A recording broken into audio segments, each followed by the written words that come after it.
Hello everyone, my name is Wanjiru Mureithi and welcome to Conversations with WINENJIRU. Today we're in Kiambu County at the Maxim Limited offices, right? Maxim Place we are at. However, I have friends from Robertson, South Africa here with us today. Welcome George Gordon from the Van Loveren estate. This is not your first time in Kenya. Hi Wanjiru, thank you, it's a great honor. It's my fourth time in Nairobi. I started looking after this market just over a year ago. Awesome.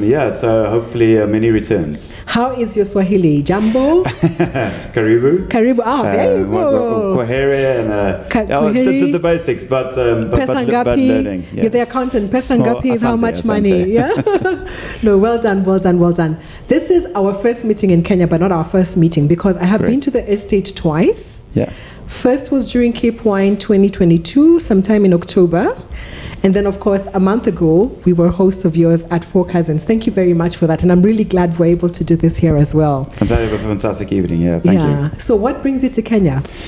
Other than business, of course. Yeah, so I wish I could say it's not only business, but Kenya is a very special place. I've literally fell in love with this country over the last year. That's why I've been here 4 times already. Yes. We as a business looked at our export markets, and we identified Africa as one of our major focus points for the next 10 years. And Kenya is a key country in our focus points. So, loving the consumer, loving the market, loving the culture in Kenya, and we see a fantastic opportunity for wine growing in Kenya, so that's also why we're here. Okay, can I put you on the spot? What are your favorite Nairobi spots so far? Maybe that sell or don't sell your wine. Let me see how well you know Nairobi. I don't want to do free marketing, but I've stayed at some really fantastic hotels. I've been to some really, really great restaurants. Okay. I think honestly, people out there, even South Africa, of Kenya and Nairobi is a fantastic place just to go for a few days and enjoy the culture. Food is great.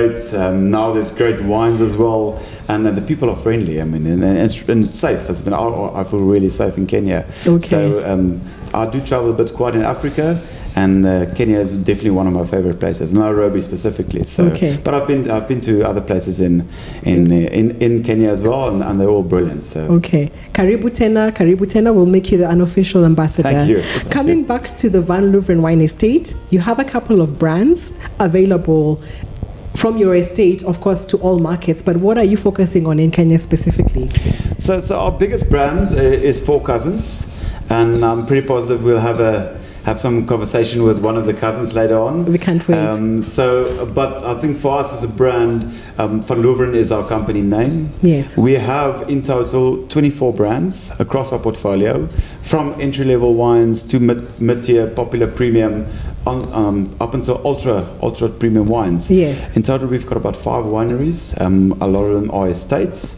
But our core portfolio for Kenya is Four Cousins, and now we're introducing Van Loveren. Yes.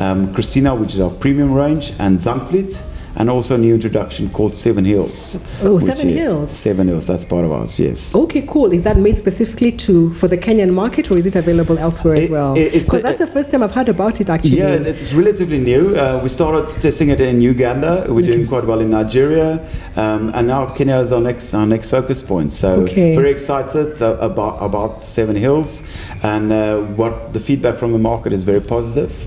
So I'm hoping to sit here in a year's time and give it the thumbs up. So I'm pretty positive. Okay, I'm wondering about the name because one of the iconic sort of hills within the Greater Nairobi area is Ngong Hills, which is literally like the knuckles. Yeah. So it's on the outskirts of. I'm not sure whether they are 7 or not, but where did the name come from? Yeah. So we actually have 7 hills right at the back of our cellar. No way. And I know in Uganda there's also 7 hills, so that's why we started there. So we're looking at the synergy between the two. One of the cousins stood at the back of our winery, looked at the back, and I can't remember, you said something about these 7 hills look fantastic tonight. Sure. And we said, well, this can be a great name. So at that stage we were looking at new brands for Africa. And somehow it can be connected to all these other different places. Correct. So a lot of Africa is hilly, especially these parts. So, yes. But you still have to put a really good quality. You can have the best brand or nicest name, you have to put quality wine in it, and that's our focus. Okay. No, really, really very good focus for that. So the company has been operating for, of course, a long time. when was the focus in Africa then started? When did you start exporting to African markets? I know now you've doubled down and getting very specific in the different markets, but when did you start this exportation? Yeah, very interesting. So our company started in 1937. But only in the early 80s that we started producing our own wines. And then obviously we went through the whole Nelson Mandela era where our wines then, basically from 1990, where our international markets opened for South Africa. Yes. For the first few years, basically first 10 years, not century, first decade, we focused a lot in the UK and Europe. Okay. And probably around the year 2000, we looked at our strategy and where we want to be in the next 50 years. And we are African, we are South African, we're in Africa, and let's focus our business on the African continent. Okay. So we then said, yes, these other markets are important, but our focus will be Africa. Okay. This is where our roots are, this is where our heritage is, and this is where we will stay as a business, and a company and a family. So we started investing in Africa. The nice thing about Africa is your consumer is very brand loyal, but you've got to give them a good product. Sure. So that's been our key focus. So if you really want to do well with a brand in Africa, you've got to think something sustainable, 10 years plus. Okay. And that's been our strategy, and still is going forward. Okay, so you're an accountant by profession, but your role now is to expand these markets. So, for example, you're a producer coming into Kenya. How do you select a company to represent you within Kenya? Would you take us through some of the things you were looking for, then you settled on Maxim as an importer? Thank you. I don't think accountant by profession is what I want to be known for. So I've got accounting backgrounds, and then got an opportunity to go into sales, and then quickly realized that's where my passion is. Okay. Passion for sales, passion for wine, and I think my biggest passion is looking and identifying new markets and opportunities. So for us, we looked at, so I've been here 4 times, as I said, and every time I come here, there's a reason why I come here. So I look at the Kenyan market, how it's developing, and where is the opportunities. Yes. And where we can try and find a gap and offer something that's different. I mean, the wine industry is so fragmented, and you have so many options. So you have to do something different and something unique. So we looked at the Kenyan markets, which is really extremely developed in wine already, but there's a lot of opportunities. So every time we come in, we see new things. Even this week, spending time here, I'm going back to a drawing board, and coming back next time with new plans. But I think, for cousins, sweet wines, massive category, and that's also why we launched the 7 Hills. So we're exploring more opportunities in that at different price points. I personally believe the dry markets, cultivar driven, Chenin Blancs, nice smooth red wines, even the rosé markets, off dries up, and that's where, again, right price points, right quality, good value wines. Yeah, and the selection of who to represent you in the country, what kind of qualities do you look for in that organization? The one thing that I've learned working with Africa is you cannot lie to the consumer with anything. If you put a product out there and you want that consumer to come back to that product, quality. Even though sometimes the price might be very aggressive, or on the more entry level side, over there especially, you've got to focus on quality. The consumer will drink your product once. If it's not good enough, you will not spend that money again on your wine. So focusing on the quality aspect. And I keep saying the word, but that is for us as a business. And that's also why we invested into our vineyards. So we're self-sustainable. We farm our own grapes. All our own grapes go into our own wines. And the reason we do that is that we can control our quality aspect and the whole value chain as far as possible. So we're not dependent of third-party wines and all those kind of things. So and that's been our business strategy, and I believe part of our success story. Okay, sure.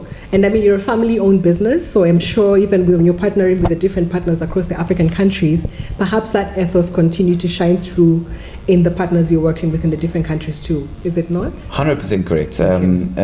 We as a business, family-owned, we're the leading family-owned winery in South Africa. Love it.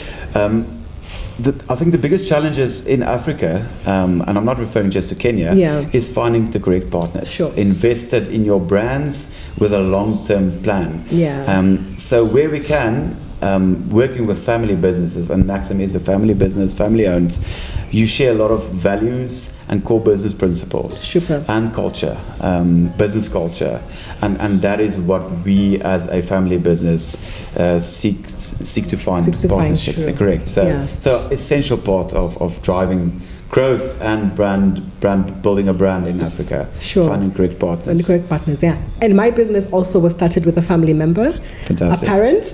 So I totally understand how it needs to grow that way. And be taken to generations to come. Any parting shots in terms of what you would like to see in the Kenyan market, say 5 years from now? Where would you want Loveren to be in this market? I wish I had the answer for you. Obviously, we've got a dream where we want to be. Sustainable growth. Yes, and that might sound like everybody would say that. But the Kenyan consumer, Kenyan market is very exciting. What I like about the Kenyan consumer is they want to learn about wine. Wine isn't new, but people aspire to drink wine, and they always, every time I have a wine tasting, we talk about wine, people just want to ask questions, want to learn more.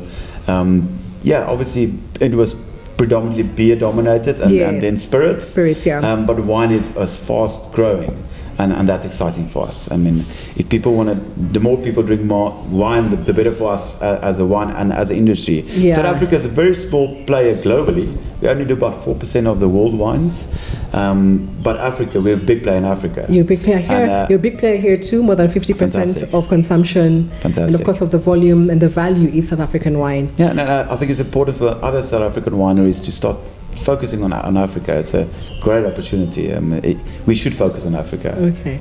We hope Kenya will be one of your favorite markets, your best market. I don't want to put you in a position where whether you have to tell us whether there's anybody better than us. But we're glad you're coming here. We wish you all the best, and thank you even for your hospitality whenever we come. I must tell everybody, when you go to South Africa, now that it's visa-free, make sure you travel to Robertson and pop into the Van Loveren estate. There's many restaurants and fantastic restaurants, things you can enjoy, and they're very, very hospitable all the time. Yes, please. It would be fantastic. I mean, tourism is a key part of South Africa and a key part of Kenya. So great restaurants, great wines, a whole valley. It's very close to Cape Town. It's not that far. So it would be fantastic to get more Kenyans into our valley, and hopefully South Africa can return a favor and come visit Kenya more often. Exactly. So. Thank you. Bring the whole squad along next time. We will. Cheers. Thank you, Angie. Thank you very much. Thank you. There you go. Okay.